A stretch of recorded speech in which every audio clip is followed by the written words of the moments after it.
Donc, on continue notre série de Formic et dans la précédente vidéo, plutôt, nous avions vu comment est-ce qu'on pouvait initialiser le formulaire avec Formic en mettant le initial values qui référençait à notre objet et aussi en essayant de mettre les values en prenant ici au niveau de Formic. Donc, ce qu'on peut essayer de faire, on peut essayer de faire un petit refactoring. Donc, on va faire un const égal à, on va essayer de déstructurer, faire name, email, phone number, password confirmation, et on va faire aussi un GCU et on va déstructurer ça de formic.values.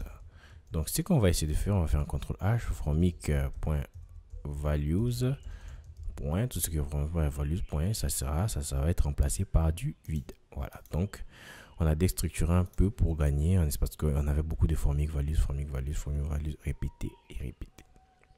Donc on va continuer.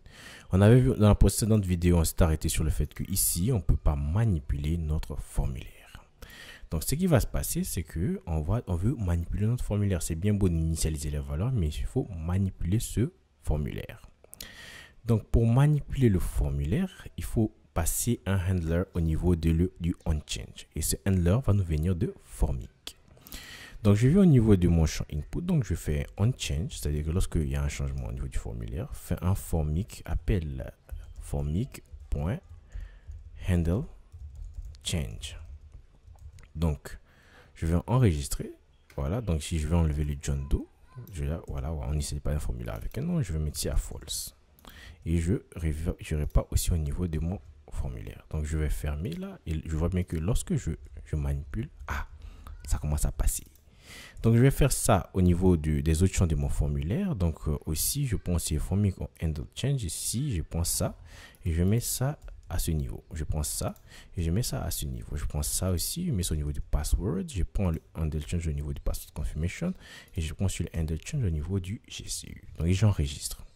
Et je reviens ici et lorsque je rafraîchis, lorsque je check, ça check. Lorsque je mets Juvenal, Pengele, ça passe. Lorsque je mets mon numéro de téléphone 01 01 04 04, voilà, ça passe, tout passe à merveille.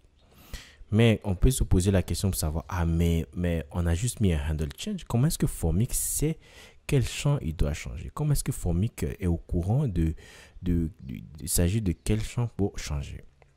Formic se greffe au niveau du name. C'est-à-dire que lorsque j'ai mis un name égal à name et je mets un handle change, Formic sait que il doit faire un handle change de l'objet values et il doit prendre la clé name. Si par exemple, prenons un exemple, je mets password ici, le name password et j'enregistre. Donc je reviens au niveau de mon application, je mets ici, lorsque je change là, vous voyez que ici ça change. Donc lorsque j'efface par exemple, ici, vous voyez là ça change ici là. Lorsque j'efface, ça efface.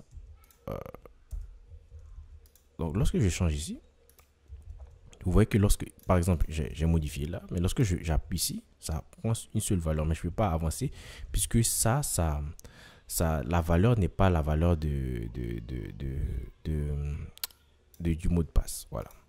Donc si par exemple j'avais mis ici values égale à password, ça allait commencer à changer de l'autre côté. Donc vous voyez bien que Formic se greffe au name. Donc tous les names de vos inputs doivent normalement être liés au name que vous avez mis dans le initial values. C'est-à-dire que si ici dans l'initial value j'avais mis name, ici je vais mettre aussi name.